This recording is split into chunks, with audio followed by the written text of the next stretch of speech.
बेतूल साळ नदीच्या मुखाशी प्रस्तावित असलेल्या सागरमाला प्रकल्पाबद्दल वेळी बेतूल येथे मच्छीमार बांधवांनी दिल्लीचे मुख्यमंत्री अरविंद केजरीवाल यांच्यासमोर आपली व्यथा मांडली।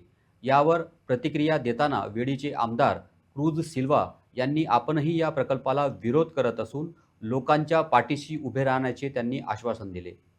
काय वर्स पयलीं आमी सोगटे एकठांय जावन ते ओपोज केल्लो आनी आतांय स्टँड घेतलो आमी थिंगा धांवपाक दिवपा न्हय। हें आमचें स्टँड पार्टी स्टँड हिंगा कोर्टच्या लागून कितें एक्टिविटीज जातल्यो कितें इन्फ्रास्ट्रक्चर येतलो आमी ते ओपोज करतले। तेच्या पयलींय आमी ओपोज केल्ले आहा। आमी इतलें एज्युकेशन जाता गोला लागून आमी पार्ट घेतलो, आमी पार्टी व्हॉलंटियरान पार्ट घेतलो आहा। आमचे मॅरेजर पासून केसीस जाल्ल्यो आहाय, आमी कोर्टच्या ते एगेन्स्ट आहाय। इतल्योच मिटींग आमी सपोर्ट करता।